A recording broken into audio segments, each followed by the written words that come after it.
In this video, we're going to look at the Bandura's theory of self-efficacy model in relation to sports performance. We're going to understand, again, and have a look at the background of self-efficacy. We're going to look at the model. As always, we're going to maximise our marks and look at the most up-to-date mark schemes. And please subscribe to the channel for more help. So hopefully, and I'm kind of assuming that you watched my previous video on sports confidence and self-efficacy, and if you haven't, really need to go back and watch that video, because then all of this is going to make so much more sense. They really feed into one another. But just to recap, so in the previous video, we looked at sports confidence, often known as trait sports confidence, which we said we like the second bit of the definition, the overall general belief or self-belief that someone has in sport. For example, someone has a high-level belief in the sport of football. Whereas self-efficacy, and sometimes called state sports confidence, again, I like this bit underlined, is the level of self-belief they have in a certain specific sporting situation. So that could be taking a penalty in football. So Bandura came up with this model. Now, we've seen Bandura on the course when we've looked at social learning theory, but we need to understand that this is almost like a separate model, and therefore if we see Bandura, some people really fall into the trap of then just going off on SLT knowledge, and that's really not the case. You've got to be pretty savvy and know that if they're asking for the knowledge on self-efficacy, we're specifically looking for this next bit of information. So according to Bandura, our expectations of our self-efficacy depend on 4 types of information. So remember, this is a specific element of a sporting performance. So it could be diving within swimming, that people often experience a lot of self-efficacy towards, or a lot of low self-efficacy because they get really nervous. They have a low self-belief in it. Taking a penalty in football, hockey, shooting in netball, a conversion kick in rugby, whatever, serving, volleying in tennis, whatever your chosen sport is, try to think of an example that best relates to you. So first off, Bandura said that, if I can get my PowerPoint to go, here we go.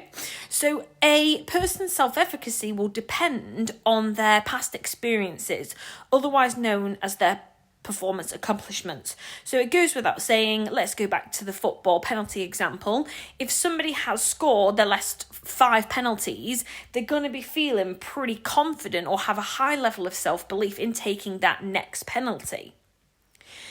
Depending on their vicarious experiences, and this means the modelling by others.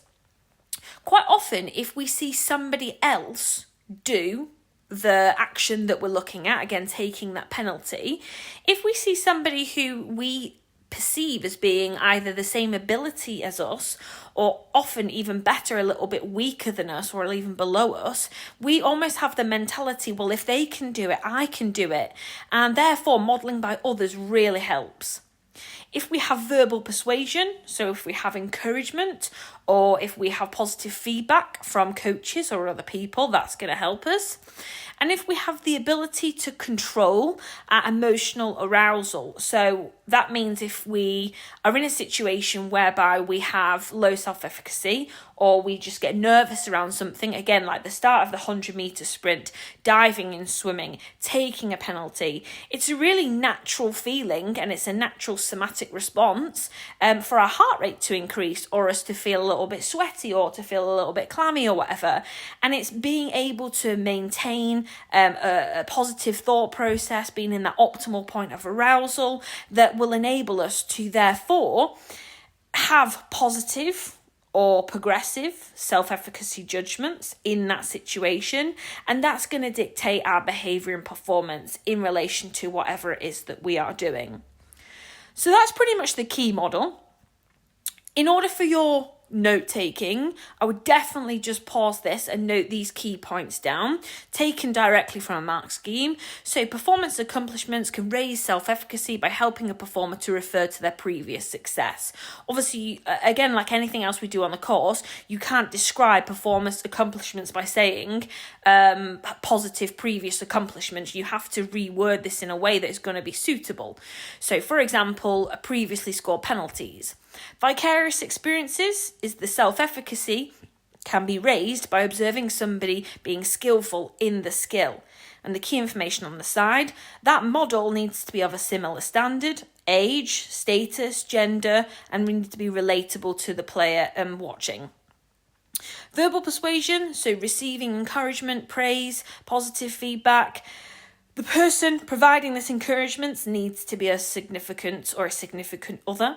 Emotional arousal, so the performer needs to know how to control their arousal levels, be in the optimal arousal, or learn to feel with their arousal level, learn to deal with it, how to feel, how to progress through that. So helps if a performer can use stress management strategies. If you haven't done that bit of the course yet, then that will go hand in hand with this. Then, finally, we've seen a mark scheme specifically on how low self-efficacy could have been caused. So this was the mark scheme here. So just really quickly, so maybe the performer has failed, had previous failure, poor past experiences. Maybe their attribution, I'll let you read that for yourself. Vicarious experiences, they've watched somebody else in the class or a peer group fail. Let's think about that. If we are watching somebody of the same ability as us fail, we're going to think, oh my God, if they fail at it, I'm going to fail at it as well. If they can't do it, I can't do it.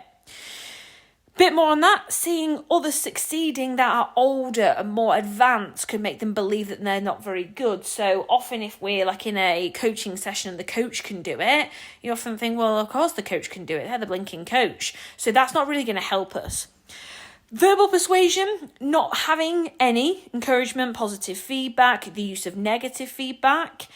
Significant others, so parents, coaches, don't encourage them, don't tell them that they're no good. Friends teasing them, they don't have effective arousal, stress management strategies, or they're over or under aroused. They perceive the physiological changes as worrying, which is not going to help and have a perpetuating cycle.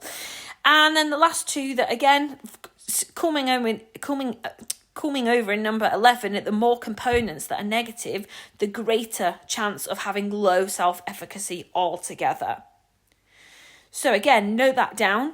Do now rewatch the video, make those important notes on the model and the key information, create those flashcards or whatever your chosen revision style is, find those past paper questions and self-confidence and efficacy. You will see common trends on the mark schemes, and as always, subscribe with more help with your PE topics. Good luck.